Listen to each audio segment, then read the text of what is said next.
राष्ट्रपति एम वेंकैया नायडू और केंद्रीय सूचना प्रसारण मंत्री अनुराग ठाकुर ने आज राजधानी दिल्ली के विज्ञान भवन में आयोजित कार्यक्रम में 67वें राष्ट्रीय फिल्म पुरस्कार एवं दादा साहेब फाल्के पुरस्कार दिए, जिसमें मनोज वाजपेयी, कंगना रनौत और धनुष को बेहतरीन अभिनय के लिए सम्मानित किया गया। साथ ही दिवंगत अभिनेता सुशांत सिंह राजपूत की फिल्म छिछोरे को सर्वश्रेष्ठ हिंदी फिल्म का पुरस्कार मिला। इसके साथ ही सुपरस्टार रजनीकांत को भारतीय सिनेमा जगत में योगदान देने के लिए दादा साहेब फाल्के अवार्ड से सम्मानित किया गया। देश की राष्ट्रीय राजधानी में स्थित विज्ञान भवन में आज 67वें राष्ट्रीय फिल्म पुरस्कार का आयोजन हुआ। विजेताओं को उपराष्ट्रपति वेंकैया नायडू ने स्वर्ण कमल और रजत कमल शॉल और इनाम की राशि देकर सम्मानित किया। मनोज वाजपेयी, कंगना रनौत और धनुष को बेहतरीन अभिनय के लिए सम्मानित किया गया। छिछोरे को सर्वश्रेष्ठ हिंदी फिल्म का पुरस्कार मिला। सुशांत सिंह राजपूत की फिल्म छिछोरे के निर्देशक नितेश तिवारी को सम्मानित किया गया। 67वें राष्ट्रीय फिल्म पुरस्कारों की घोषणा मार्च 2021 में की गई थी। वहीं सुपरस्टार रजनीकांत को 51वें दादा साहेब फाल्के पुरस्कार से सम्मानित किया गया। इस दौरान विज्ञान भवन में मौजूद सभी लोगों ने उनके लिए खड़े होकर तालियां बजाई। आइए आपको बताते हैं कि किन किन कलाकारों को मुख्य रूप से राष्ट्रीय अवार्ड से सम्मानित किया गया।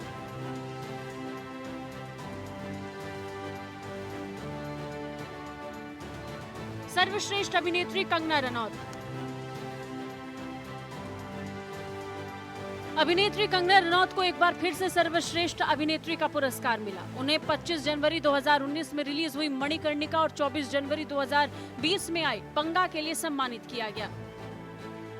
सर्वश्रेष्ठ अभिनेता मनोज वाजपेयी और धनुष। मनोज वाजपेयी को भोंसले के लिए सर्वश्रेष्ठ अभिनेता का अवार्ड मिला।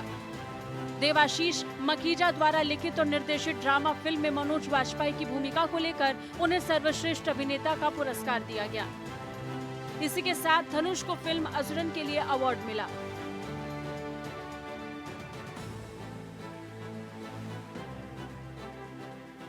Best biographical film elephant do remember. Swati Pandey द्वारा निर्देशित एलिफेंट डू रिमेंबर ने बेस्ट बायोग्राफिकल फिल्म के लिए पुरस्कार जीता। Best supporting actor Vijay Sethupathi. South अभिनेता विजय सेतुपति को बेस्ट सपोर्टिंग एक्टर के तौर पर राष्ट्रीय पुरस्कार दिया गया। उन्हें तमिल फिल्म सुपर डिलक्स के लिए सम्मानित किया गया, जो 29 मार्च 2019 में रिलीज हुई थी। त्यागराजन कुमार राजा ने फिल्म को निर्देशित किया। Best supporting actress Pallavi Joshi. Tashkent files में प्रभावशाली किरदार निभाने के लिए दक्षिण अभिनेत्री पल्लवी जोशी को राष्ट्रीय पुरस्कार से नवाजा गया। विवेक अग्निहोत्री द्वारा निर्देशित ये फिल्म 12 अप्रैल 2019 में रिलीज हुई थी। 4 करोड़ के बजट वाली इस फिल्म ने 20 करोड़ से ज्यादा का बॉक्स ऑफिस कलेक्शन किया था। राष्ट्रीय फिल्म पुरस्कार फिल्मों के क्षेत्र में दिए जाने वाले भारत के काफी पुराने पुरस्कार हैं, जो सन 1954 से दिए जा रहे हैं। ये पुरस्कार 3 भागों में प्रदान किए जाते हैं: फीचर फिल्म, गैर फीचर फिल्म और सिनेमा पर श्रेष्ठ लेखन के लिए। Bureau report, network 10। वहीं आर्यन खान ड्रग्स केस में रोज नए खुलासे सुनने को मिल रहे हैं। अब शिवसेना के नेता संजय राउत ने ड्रग्स मामले की जांच कर रहे समीर वानखेड़े की पहली शादी और डेट ऑफ बर्थ पर सवाल खड़े कर दिए हैं। हालांकि इन आरोपों के खिलाफ समीर वानखेड़े ने सेशन कोर्ट में अर्जी दी है, लेकिन ड्रग्स की जांच के बजाय अधिकारी पर ही सवाल खड़ा किया जा रहा है। कहीं ना कहीं इस मामले में कई सवाल खड़े करता है। रिपोर्ट देखिए।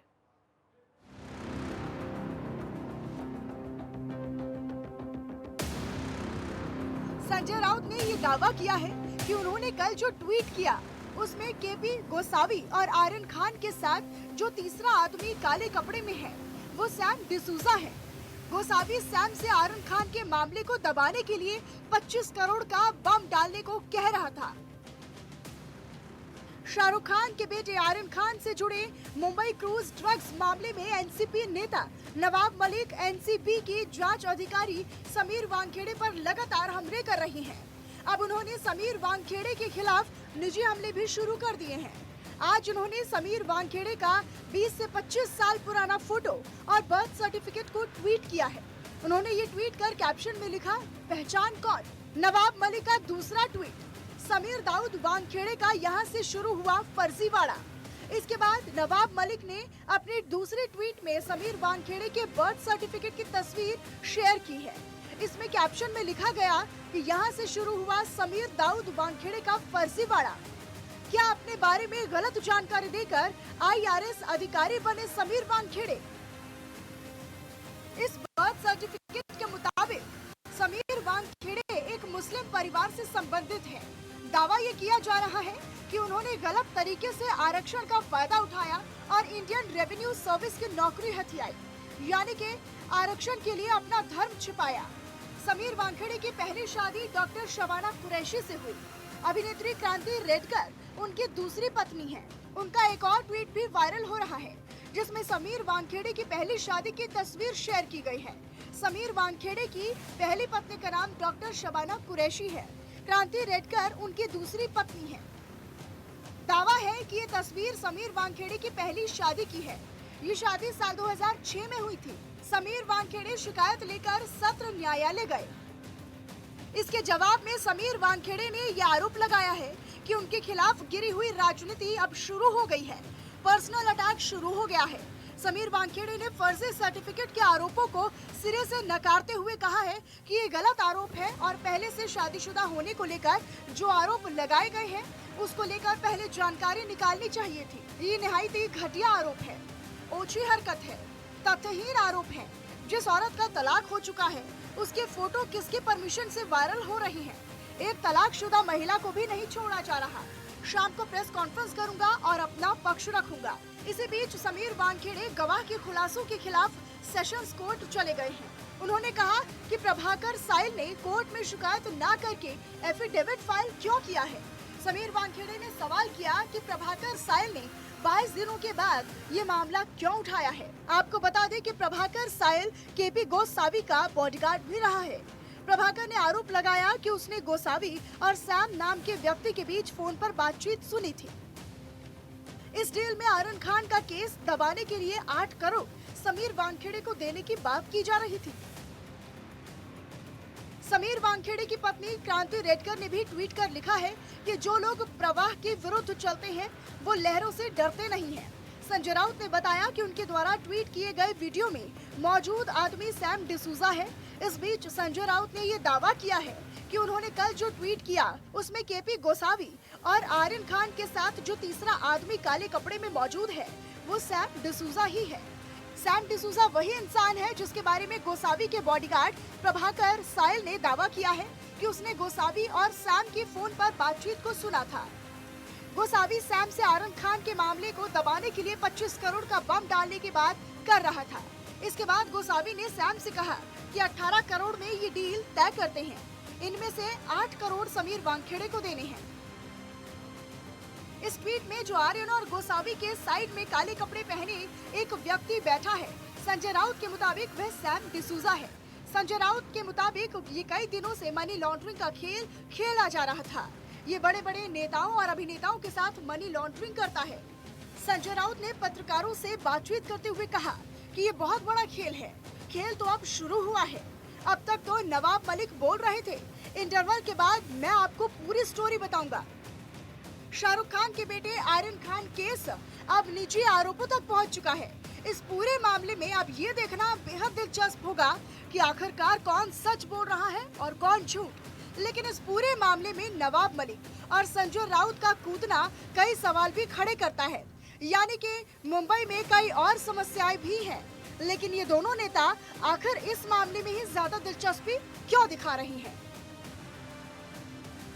Bureau report, network 10।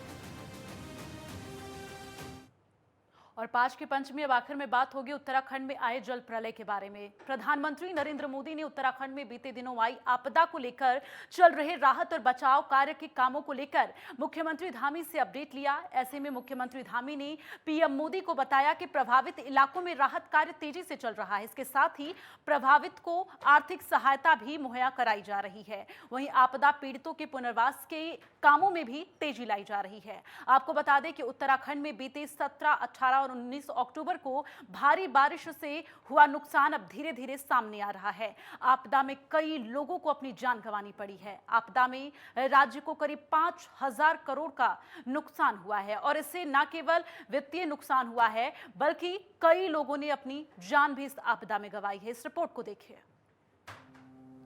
उत्तराखंड पर टूटा जल प्रलय का कहर। 72 लोगों की हो चुकी है अब तक मौत। जल प्रलय की वजह से हुआ सूबे को करीब 5,000 करोड़ रुपए का नुकसान। उत्तराखंड में अब तक जल प्रलय की वजह से 72 लोगों की मौत हो चुकी है। वहीं प्रदेश में अभी भी कई सड़कें बंद हैं।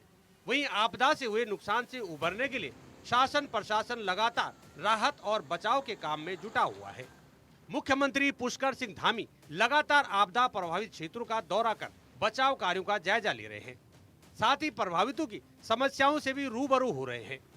वहीं जैसे जैसे राहत और बचाव के काम पूरे हो रहे हैं वैसे ही प्रदेश को हुए नुकसान के असली आंकड़े भी सामने आने लगे हैं। अनुमान लगाया जा रहा है कि इस जल प्रलय से सूबे को करीब 5,000 करोड़ रुपए का नुकसान हुआ है। आसमान से टूटे इस कहर के बाद प्रदेश में किस तरह के हालात हैं, इसका आपदा प्रबंधन के आंकड़े तस्दीक कर रहे हैं।